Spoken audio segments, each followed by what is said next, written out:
Eso me complace hoy presentarles a nuestro próximo invitado, que es Fernando Suitanich, es profesor de la Universidad de La Sabana, chileno, y además está conectado con nosotros para justamente comentar lo que ha sido este balotaje. Muy buenos días, estimado Fernando, ¿cómo está? ¿Me escucha, estimado Fernando? Buenos días, ¿cómo está? Un poco bajito, pero sí. Excelente, le saludamos desde aquí, desde Caracas, justamente para hablar sobre la importancia de esta elección. Y de entrada le pregunto, ¿qué cambio representa José Antonio Kast y cómo se puede perfilar su gobierno a partir de esta elección aplastante que ha logrado? Bueno, hay que recordar que Kast, después del retorno de Chile a la democracia, ha sido el único ganador de una elección democrática que se reconoce como pinochetista. Esto es trascendental porque da a entender que ya ser pinochetista o no ser pinochetista no es tan relevante para elegir un candidato a presidente. O Claro. sea, ya el discurso de la dictadura en relación a derechos humanos no impide que un candidato que se autodenomina pinochetista pueda ser electo. ¿Y por qué digo esto? Porque Sebastián Piñera votó que no en el plebiscito. Entonces, por un lado, estamos superando algunos amarres del pasado, porque allá en Chile seguíamos amarrados al Pinochet sí, al Pinochet no. Tenemos que recordar que ya eso pasó hace mucho tiempo, fue muy doloroso, pero no queremos seguir pegados a eso. Hago esa aclaración porque yo creo que es importante que un candidato que es pinochetista salga electo. Claro, y Segundo, para usted, ¿qué diferencia representaría el perfil de Kast como alguien que se declara abiertamente defensor del dictador Augusto Pinochet y lo que representa para el Chile actual, democrático? claro, bueno, como digo, se declara pinochetista, pero también hay que reconocer, Kast nos puede gustar o no, pero Kast es un presidente elegido democráticamente. Por lo que uno puede estar de acuerdo o no, también es parte de la democracia, pero fue elegido democráticamente, que haya sido pinochetista o no. Bueno, hay muchos senadores y representantes de Chile que se reconocían como pinochetistas y han sido elegidos democráticamente. Y no es por defender a Pinochet, pero recuerde usted que Pinochet sacó el 44% del plebiscito. O sea, hay un 44% de voto duro que Pinochet tenía en ese momento. Así que eso es parte de la apreciación que cada uno tendrá sobre la dictadura. Y obviamente, para que un señor como Kast llegue al poder de manera legítima, porque fue elegido por los chilenos, se presentó una cierta coyuntura, un cierto desgaste del gobierno. Todo tiene una razón de ser. El triunfo de Kast fue bastante categórico.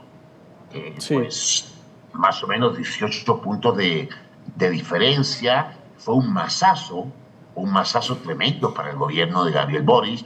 En el saludo que Gabriel Boric le hacía al presidente electo Kast, se notaba en las caras, ¿no? La cara y los ojos del espejo del alma, se notaba el golpe, se notaba su rictus bastante triste, ¿no? Sí, ciertamente, estimado Fernando. ¿Cómo Sí. usted puede interpretar lo que ha sido la derrota de la izquierda, que los medios chilenos han considerado como la más importante desde la historia reciente de la etapa democrática de Chile, desde el regreso a la democracia? Justamente, ¿usted cree a qué se debió este resultado tan diferencial para la izquierda, quedando pulverizada en esta elección presidencial? Bueno, recordemos que en diciembre del año 2021 el presidente Boric, un líder joven que había sido dirigente estudiantil, llegó con mucha expectativa, con mucha esperanza.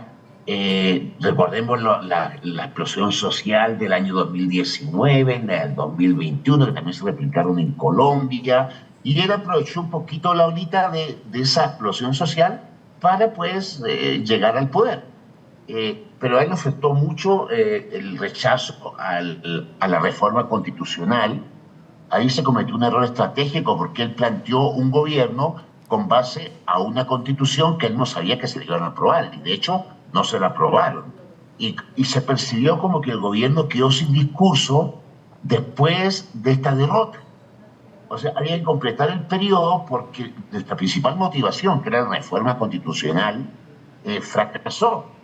Después hubo otra que también fracasó. Entonces el gobierno se desgastó en elecciones, en cambios constitucionales que no fueron aprobados por el pueblo chileno. El tema de la violencia, pese a que los índices de violencia y de delincuencia chilenos aún son bajos en relación a la región, eso también fue un factor importante. Eh, lo otro que afectó fue el estigma del Partido Comunista, que la candidata Jara haya dicho que es del Partido Comunista, aunque después trató de alejarse de ello. Eso también generó como anticuerpos, Claro. porque en Chile nunca había tenido un candidato al Partido Comunista. Ella dijo que era de centro izquierda. No, ella era el Partido Comunista y también recuerde usted que Jara tuvo que... Es muy difícil cargar cuando tú eres candidato de un gobierno y ese gobierno no le ha ido bien, Claro, ¿entiendes? claro, Entonces estimado cargas Fernando. con un ataúd en la espalda. Eso generó, digamos, miedo entre la población. Incluso el último debate también se evidenció de esa manera, ciertamente con algunos temas que no pudo manejar y los medios proyectaron que Kast salió favorecido justamente en ese último encuentro cara a cara entre los dos principales candidatos. ¿Cómo va a tener la gobernabilidad el presidente electo Kast a partir del 11 de marzo, cuando suma el poder? ¿Usted cree que va a ser fácil para él implementar las políticas que planteó durante la campaña? ¿Va a tener, digamos, la vía libre para hacerlo? ¿Cómo va a ser esa gobernabilidad? Bueno, en el Congreso, pues la izquierda tiene bastante presencia y la Cámara de Diputados también. O sea, va a tener que negociar, va a tener que pactar. De hecho, él es un hombre inteligente, no es muy gran orador, no es muy carismático como lo era Sebastián Piñera, incluso el mismo presidente Boris, pero él se ha dado cuenta que va a tener que dialogar con el Congreso, porque pese a que su triunfo fue arrollador, la derecha no arrolló en el Congreso chileno. Por lo tanto, va a tener que llevar una política de negociación. Moderó su discurso, habló bien de la candidata Jara, fue bastante amable con el presidente Boris. Esa escala valórica que él tenía tan tajante la está flexibilizando porque se da cuenta que la democracia es consenso y pues la izquierda también le puede entorpecer su gobierno. Vamos a ver cómo reacciona todo lo que son los movimientos sociales. Vamos a ver, Claro, recordemos que va a estar en luna de miel más o menos unos 7 meses. exactamente. Después usted sabe que a todos los presidentes, después de los 7 meses, se les empieza a complicar la vaina, empiezan las protestas, la gente aspira a muchas transformaciones. Entonces, y usted sabe que es distinto tener una derecha de oposición que una izquierda de Sí. oposición, porque Llama ya mucho tiene la mucho más atención, fuerza en estimado las Fernando, calles. que durante su ¿No? discurso anoche hizo un llamado a la unidad. De hecho, se dirigió de forma muy respetuosa a su contrincante, Janet Jara, con la que también se comunicó previamente, Sí, y le dijo a su electorado que, bueno, que él entendía que había diferencias en el país y que él iba a gobernar para la oposición chilena, y en ese particular generó, digamos, un aplauso muy importante entre los electores que allí estaban, sus simpatizantes. Quiere decir que está dando señales de moderación dentro de lo que sería su claro. espectro político. Ahora, ¿cómo se perfila una política exterior dirigida por José Antonio Kast? ¿Cómo se reconfigura Chile en el panorama regional en América Latina, pero también sus relaciones con Estados Unidos? ¿Cómo usted puede analizar lo que va a ser ese periodo de relaciones de Chile con el mundo? Bueno, dentro de los candidatos, dentro de la candidatura de Kast entendía que había una cercanía, ponte tú, con Milei, no era tan lejana al actual gobierno de Estados Unidos. eh, y lo que me ha sorprendido es que gobiernos de izquierda, a excepción de Gustavo Petro, los gobiernos de izquierda han manifestado sus felicitaciones. Tenemos el caso de Brasil, tenemos el caso de México, tenemos el caso de España, que han dicho que felicitan y conocen la legitimidad del amplio triunfo del señor Kast. Eh, Ahí estamos viendo que un poco la teoría del péndulo, ¿no? Estamos viendo curiosamente que Bolivia está en derecha, Argentina está en derecha, Chile va a estar en derecha, por lo tanto, aunque no debería ser así, eso facilita las relaciones entre esos países fronterizos. Vamos a ver lo que pasa con Perú, porque usted sabe que en Perú cambien de presidente como yo me cambio de camisa. Entonces uno sabe quién irá a gobernar Perú en 6 meses más. Exacto. Pero obviamente en América, en Sudamérica no hemos entendido que las relaciones con los otros países no dependen que tengan diseño ideológico o no. Ve el ejemplo de Europa. O sea, yo no puedo pretender que solamente me voy a relacionar con los países donde gobiernan la derecha y la izquierda o los países que son afines a mí ideológicamente. Es indiferente, ¿no? Porque las relaciones internacionales, querido amigo, son de Estado.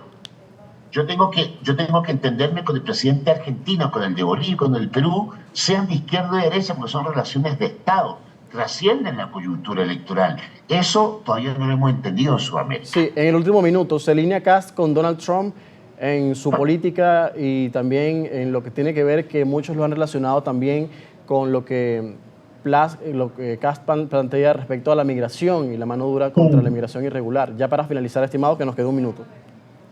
Claro, obviamente los discursos anti-migración de Kast fueron más duros y a medida que eso le iba dando otros, pues fue flexibilizando. Muchas de las medidas que habla Kast sobre la migración son impracticables, o sea, estamos hablando de más de 1 millón de inmigrantes que tú no puedes sacar en el plazo de 2 años, eso es imposible. Y además, obviamente, va a tener que negociar también eso, porque eso no es una arbitrariedad del Poder Ejecutivo sacar los migrantes. Y hay que reconocer también que la culpa de la delincuencia no son todas de los migrantes y que hay muchos migrantes que están aportando al país. Hay médicos venezolanos, hay médicos colombianos, hay médicos argentinos, etcétera. No podemos meter a toda la gente en el mismo saco, porque sería muy injusto. De hecho, yo soy migrante en Colombia, entonces no me parece. Bueno, muchísimas gracias, estimado Fernando, por su análisis respecto a este balotaje presidencial en el que el presidente electo es José Antonio Kast, el nuevo mandatario para los chilenos a partir del próximo 2026. Muchísimas gracias. Un fuerte abrazo a ustedes allá. El profesor Fernando Sutanich, profesor de la Universidad de La Sabana, con nosotros a esta hora desde Colombia, aunque es chileno y desde luego está muy familiarizado con la política de su país, analizando justamente este tema desde los espacios académicos. 7:56 minutos en Caracas, hacemos la pausa y en breve más de Primera Página. En la próxima parte, más invitados y actualidad aquí en su primer punto informativo. No se vayan.